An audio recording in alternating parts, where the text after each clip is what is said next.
Asmat, Papua.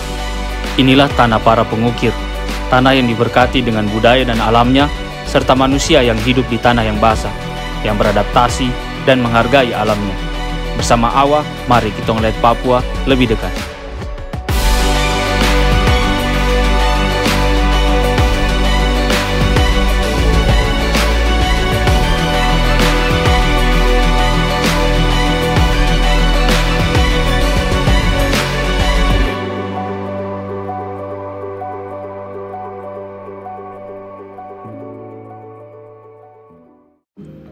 Yo, berjumpa lagi dengan Kitong Awa. Perjalanan kali ini, Awa akan berlayar di selatan Pulau Papua, di atas Laut Arafuru, menuju ke wilayah yang belum pernah Kitong kunjungi sebelumnya.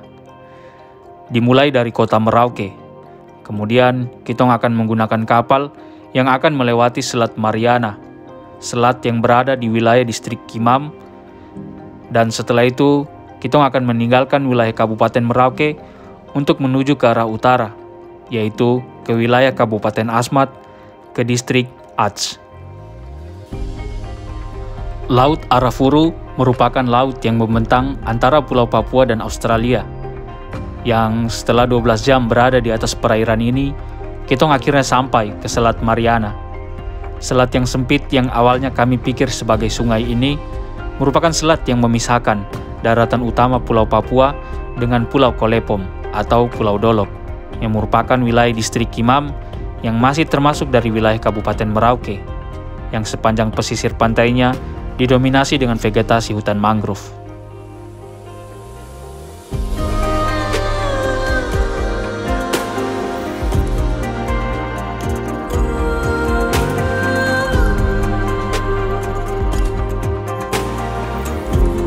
Akhirnya, Kitong sampai ke dermaga yang ada di distrik Kimam, dan sebagian penumpang ada yang turun dan ada juga yang naik. Menggunakan kapal laut seperti ini merupakan salah satu transportasi alternatif yang sering digunakan masyarakat karena harganya masih cukup terjangkau dibandingkan transportasi udara. Namun tentu, kapal yang besar seperti ini masih belum bisa menjangkau ke seluruh wilayah terpencil sehingga ada masyarakat yang masih harus melanjutkan perjalanannya menggunakan speedboat dari dermaga utama untuk menuju ke kampung masing-masing. Selain itu, transportasi laut memiliki peranan yang sangat penting dalam pendistribusian logistik, baik kebutuhan pokok maupun barang dagangan lainnya, dari kota menuju ke wilayah terpencil yang tidak dapat terjangkau dengan transportasi darat maupun udara.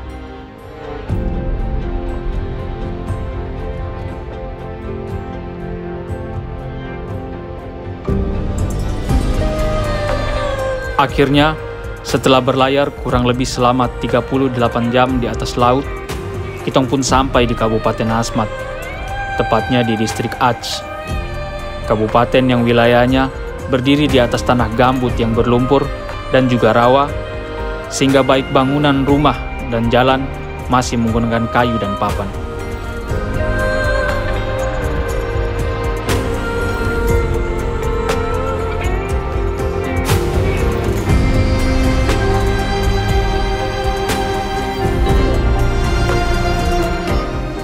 Setelah Kitong melihat secara langsung adanya pembangunan infrastruktur oleh pemerintah yang telah membangun sebagian besar jalan utama dengan menggunakan beton yang menghubungkan antara wilayah kampung, sehingga membantu masyarakat dalam beraktivitas sehari-hari, bahkan bisa menggunakan transportasi seperti sepeda dan juga motor listrik.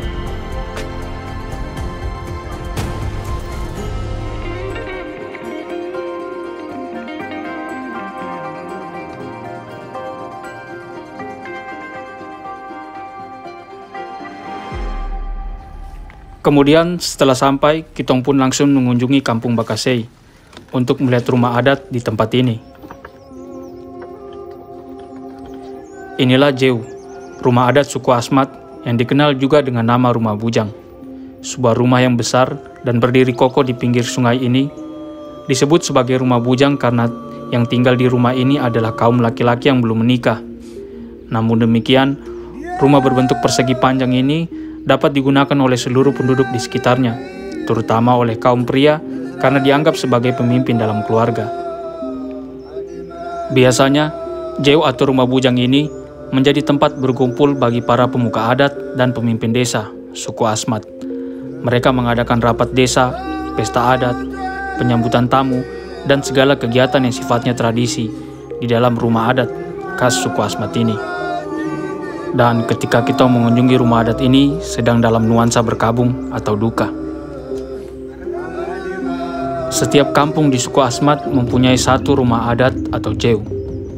Rumah panggung berbentuk persegi panjang ini terbuat dari kayu dan dindingnya beserta atapnya terbuat dari daun pohon sagu ataupun pohon nipa yang telah dianyam.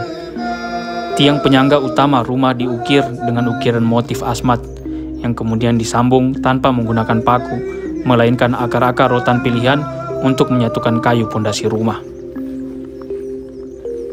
Hampir semua aspek kehidupan suku Asmat terkait dengan keberadaan jeu. Segala aturan dan sistem kehidupan setiap kampung dalam suku Asmat dimulai dari dalam jeu. Hal ini memperlihatkan betapa pentingnya jeu bagi suku Asmat.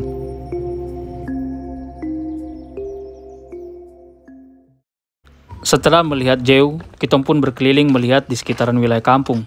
Terlihat mama-mama yang akan pergi mencari hasil alam dengan menggunakan perahu menuju ke sungai. Tidak hanya bertanggung jawab mengurus anak dan rumah, perempuan di Asmat juga turut bertanggung jawab terhadap tercukupinya bahan makanan bagi rumah tangganya. Tak heran jika dengan mudah ditemui mama-mama yang membantu suaminya mencari bahan makanan. Karena hari telah sore, kita pun melanjutkan berkeliling, melihat di sekitaran kampung. Kali ini kita menuju ke kampung Yasiu dan bertemu dengan adik-adik yang sedang bermain di dekat rumah adat jeu. Yang ini juga, cuma manis. Ini juga manis. Kalau tidak manis? Tidak enak.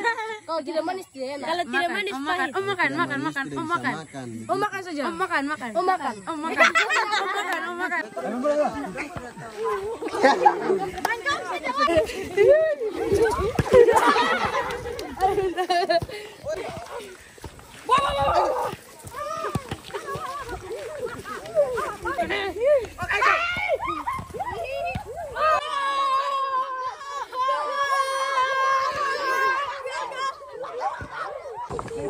Keesokan harinya pun telah tiba.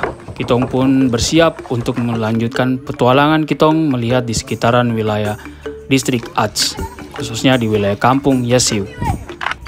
Kali ini kitong akan mengikuti salah seorang teman, yaitu Gustav dan adik-adik serta bapak yang berasal langsung dari kampung Yasiu. Kitong akan pergi berburu udang dan juga melihat hasil alam yang ada di wilayah ini. Perjalanannya pun dimulai. Kitong akan menyusuri Sungai Bets, salah satu sungai terbesar yang ada di wilayah distrik Aceh.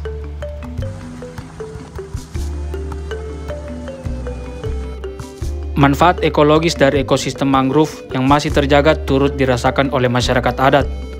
Wilayah pesisir Kabupaten Asmat yang terbentang luas memiliki puluhan sungai-sungai besar dan kecil yang bermuara ke Laut Arafuru. Dengan struktur tanah berlumpur di sepanjang pantai, membuat tanaman mangrove tumbuh subur di lingkungan hingga ke jalur hilir sungai ini. Pohon-pohon mangrove yang hidup di sepanjang pesisir berfungsi sebagai pengikat tanah hingga mengurangi resiko abrasi. Fungsi sabuk hijau atau green belt dari ekosistem mangrove juga dirasakan oleh masyarakat adat yang hidup di perkampungan pesisir. Mangrove menjadi semacam benteng alami yang melindungi perkampungan dari terjangan badai atau ombak besar. Ekosistem mangrove yang lestari juga memberi manfaat bagi masyarakat adat dari aspek ekonomi. Seperti yang telah diketahui bersama, mangrove yang sehat merupakan tempat berpijah dan mencari makan bagi berbagai biota perairan. Ekosistem mangrove dapat menghasilkan banyak bahan organik yang telah mati, biasanya disebut detritus, yang menjadi bahan makanan bagi aneka fauna seperti kepiting, udang, kerang, dan ikan. Sebagian detritus diuraikan oleh bakteri dan menjadi unsur hara yang berperan sebagai penyuburan perairan. Hasil perikanan di ekosistem mangrove yang melimpah dimanfaatkan oleh masyarakat adat untuk memenuhi perekonomian rumah tangganya. Apalagi sebagian besar masyarakat Asmat hidup sebagai nelayan, baik untuk bekerja ataupun memenuhi kehidupan sehari-harinya.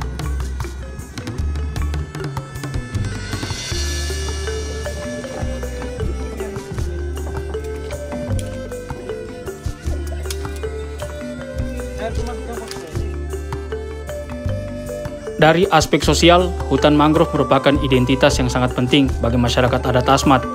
Beberapa lokasi di dalam areal mangrove merupakan daerah sakral atau keramat bagi mereka. Guna melindungi daerah tersebut, masyarakat Asmat menetapkan larangan atau pembatasan aktivitas pemanfaatan. Tindakan konservasi tradisional yang diterapkan pada lokasi tertentu, misalnya pada areal hutan yang mulai kritis. Hutan tersebut tidak boleh dimanfaatkan dalam jangka waktu tertentu. Pembatasan ini dimaksudkan untuk memberikan kesempatan kepada alam untuk tumbuh kembali atau beregenerasi secara alami. Akhirnya kitong tiba di tempat tujuan kitong kali ini, yaitu pantai. Ya, seperti inilah teman-teman menyebut tempat ini, di mana terdapat 2 kelompok penangkap ikan dari Kampung Yasiu yang merupakan bagian dari program pemerintah daerah. Nipa. Ya, tanaman jenis palm ini tumbuh di lingkungan hutan bakau ataupun daerah pasang surut dekat tepi laut. Tanaman yang tumbuh subur di wilayah ini memiliki peranan penting bagi masyarakat di wilayah Asmat. Hampir seluruh bagian dari tanaman ini dapat dimanfaatkan oleh masyarakat di tempat ini. Tidak hanya buah dan daunnya, bagian dari dalam dari batang nipa ini terdapat batang muda yang dapat dikonsumsi secara langsung tanpa perlu dimasak lagi. Dengan menggunakan batang kayu, atau masyarakat di sini menyebutnya dengan istilah om, Gustav pun mengeluarkan batang nipa muda dari dalam tanah.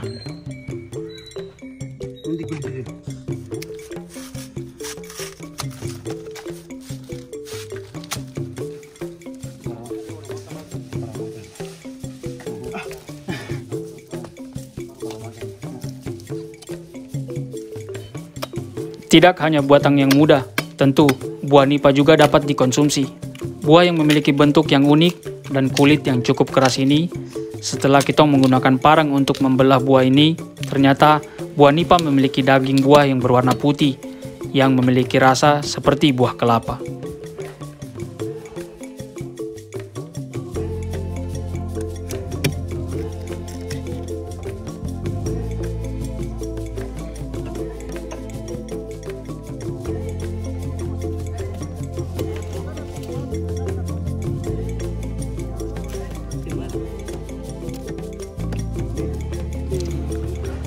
Selain daun sagu, daun nipa juga bisa dimanfaatkan oleh masyarakat Asmat untuk membungkus makanan yang ingin dibakar, seperti sagu ataupun ikan dan udang.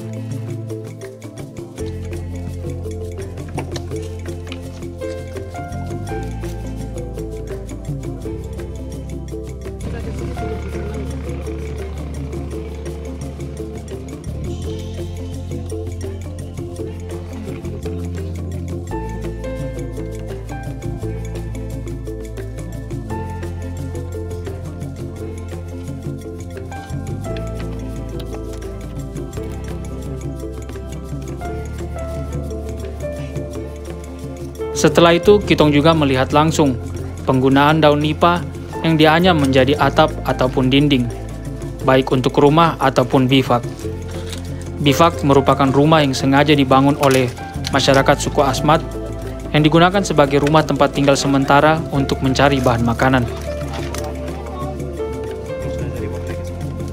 Apa?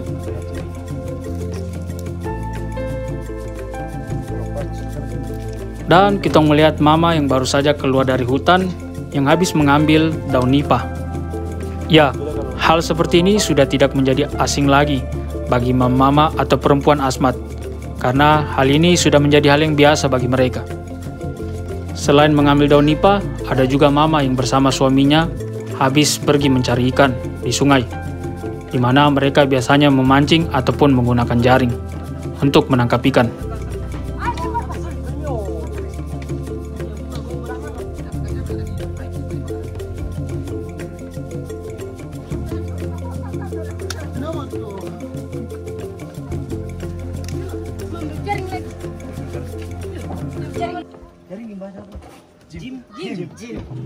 Setelah menunggu waktu surutnya air, kurang lebih sekitar 1 jam, kita pun melanjutkan perjalanan ke wilayah pesisir Sungai Bets untuk mencari udang.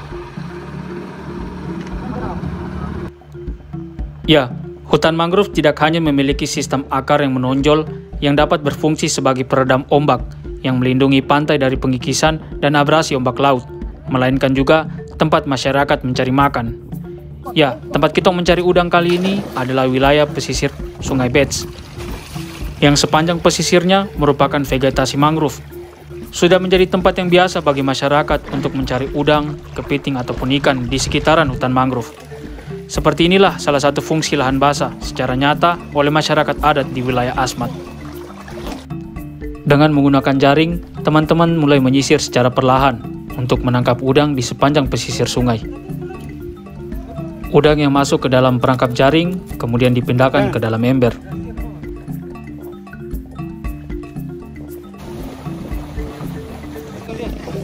Tidak hanya udang, adik-adik juga berhasil menangkap seekor karaka atau kepiting. Jika di awal kitong berhasil mendapatkan udang yang berukuran kecil, akhirnya kitong sudah mulai mendapatkan udang yang berukuran besar.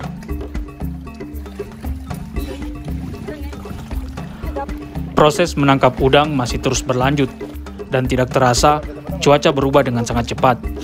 Ya, awan mendung dan angin kencang sudah mulai menghampiri kitong, dan ombak di sekitar sungai mulai besar. Kepala kampung yang ikut dalam perjalanan kitong kali ini menyarankan untuk kembali ke tempat semula dan mencari udang di dalam sungai yang kecil. Kemudian kitong pun bergegas untuk kembali.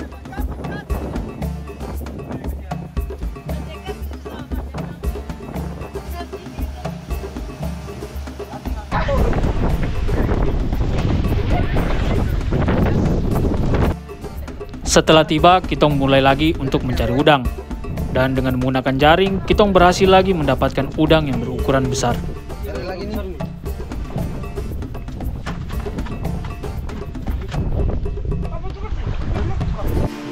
Tanpa mengenal hujan yang deras, kitong masih terus melanjutkan untuk mencari udang.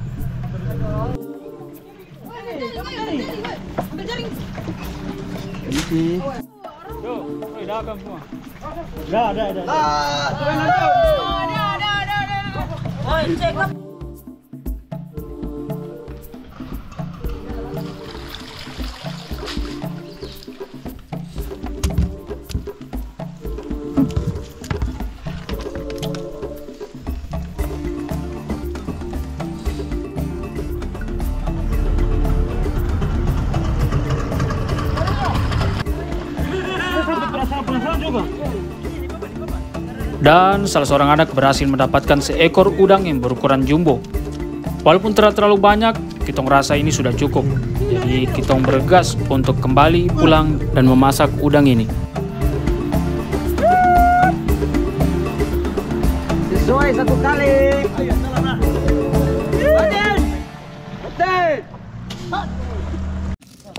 Karena semua menu makanan telah siap, selamat menikmati proses masak di tempat ini.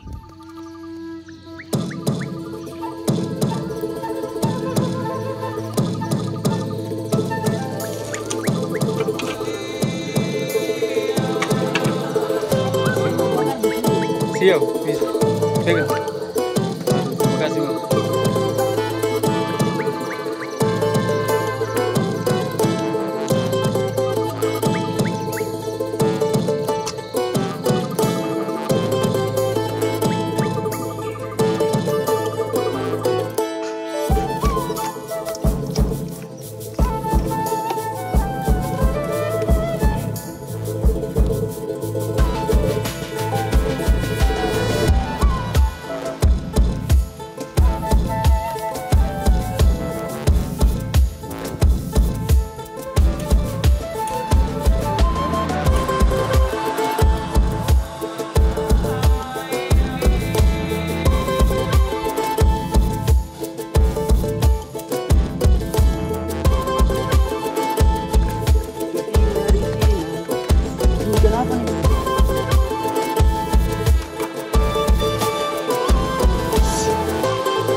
Semua menu telah selesai dimasak.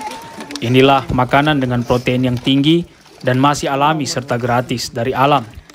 Tentu, terakan mudah kita dapatkan jika ekosistem alam di lingkungan ini telah rusak. Adanya perilaku masyarakat yang memanfaatkan alam secukupnya tanpa harus merusak hutan secara berlebihan menjadikan bukti nyata bahwa masyarakat bisa hidup berdampingan dengan alam dengan baik. Walaupun sungai di wilayah ini tidak terlalu jernih, tetapi kita masih bisa melihat hasil tangkapan yang bernilai tinggi. Seperti inilah kehidupan masyarakat di Kampung Yasiu, Distrik Ats, Kabupaten Asmat.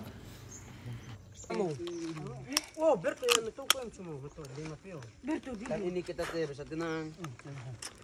Karena agak banyak.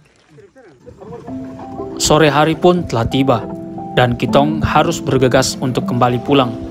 Dan ini bukan merupakan perjalanan akhir dari Awa, karena besok Kitong masih akan ke ibu kota Kabupaten Asmat, yaitu kota Agats. Ada banyak cerita dan kenangan yang tak akan Kitong lupakan di tempat ini. Bagaimana Kitong mengenal teman-teman dari Kampung Yasiu, serta Bapak Kepala Kampung, Bapak Petrus, yang selalu menemani perjalanan Awa melihat keindahan dan kekayaan alam Kampung Yasiu. Hanya ucapan terima kasih serta video ini yang dapat Kitong berikan. Semoga memberikan manfaat yang besar bagi Kampung Yasiu.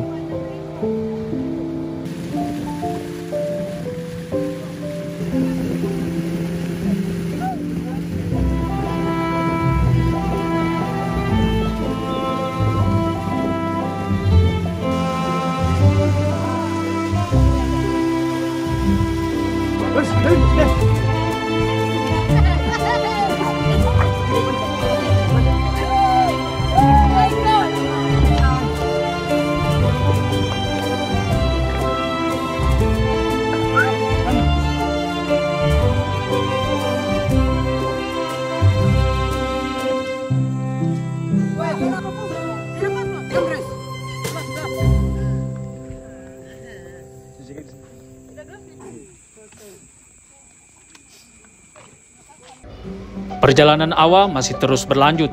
Kitong akan melihat seperti apa ibu kota Kabupaten Asmat. Perjalanan kali ini Kitong akan mulai dari Distrik Ats, melewati sungai besar dan kecil yang ada di wilayah Asmat dengan menggunakan speedboat. Dengan cuaca yang mendung di pagi hari, angin kencang serta udara yang dingin menemani perjalanan Awa kali ini. Perjalanan yang ditempuh kurang lebih sekitar 2 jam menuju kota Agats, disuguhi dengan keindahan alam yang indah.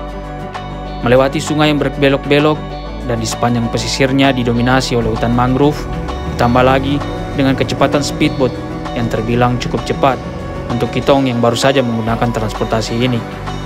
Membuat perjalanan Awa menuju kota Agats sedikit cukup menegangkan dan memacu adrenalin. Seperti inilah perjalanan Awa dari Distrik Ats menuju ke kota Agats.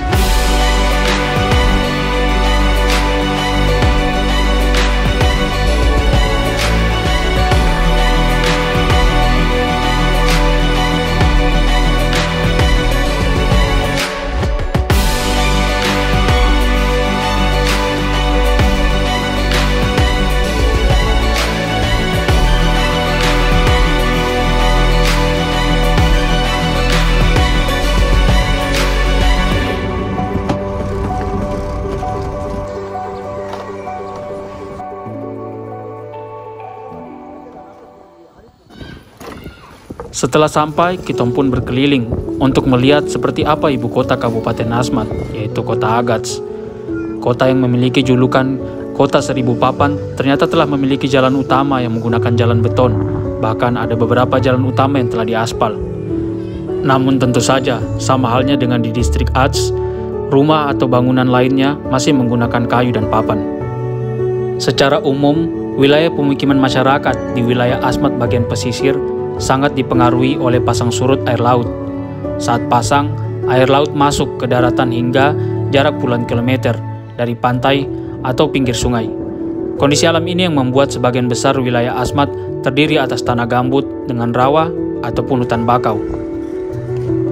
Dan perlu diketahui, karena bentang alam Kabupaten Asmat seperti inilah yang 13% wilayah Kabupaten Asmat masuk ke dalam wilayah Taman Nasional Lorentz, sebuah taman nasional terbesar di Asia Tenggara.